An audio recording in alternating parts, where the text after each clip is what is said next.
Mortgage rates starting the new year off with brand new records. Right now, the average interest on a 30-year fixed mortgage is just 2.65%. That's the lowest in 50 years. The 15-year fixed rate is also dropped 2.16%. So what does that mean for those people who might be looking to buy a home now or perhaps refinance? Well, experts say now could be your time. Right now, I would be refinancing any houses or any house that someone might have into lower interest rates to lower their payments and maybe even getting some money out as a buffer because no one knows what's going to happen in 2021. So while the low rates are bringing more buyers into the market, it's high demand and low inventory that are raising housing prices. According to Realtor.com, the median home price is up 13% compared to a year ago. The number of houses on the market also fell below 700,000 for the first time on record.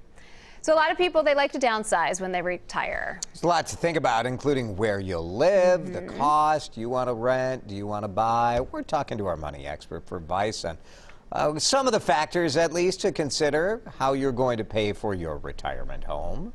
I plan on having very wealthy children who will pay for all of it. Excellent plan. Yes. Dustin, great to have you with us.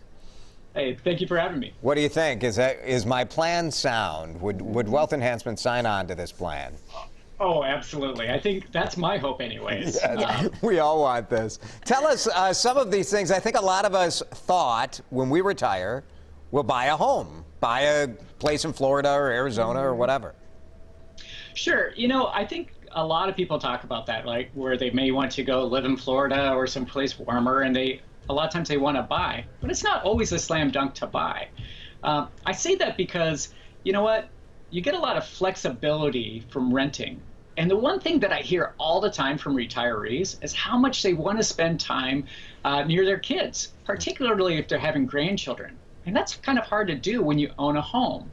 But if you rent, you're able maybe to go spend time living next to, let's say, your elderly parents who might be aging in place, or maybe it's with your kids who are just starting a family of their own.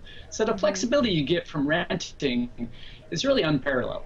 What about the taxes, Dustin? Because you hear a lot of people say, look, I'm moving to Florida and I'm going to become a resident in Florida because of the taxes.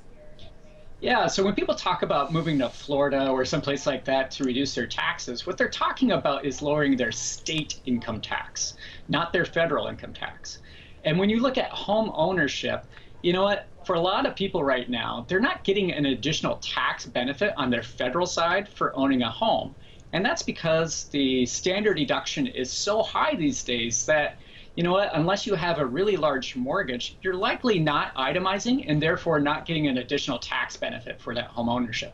When you're talking with your clients, you find that it's challenging sometimes to talk a generation that has always believed that owning property or owning a home is key because I have something. Like, is it difficult to talk people out of buying a place? Oh, for sure. But you have to remind them, right? You need to remind them about all those things like, hey, how much did you spend on that kitchen remodel? Yeah. And how much are you spending on lawn care and all these sorts of things, because it really adds up.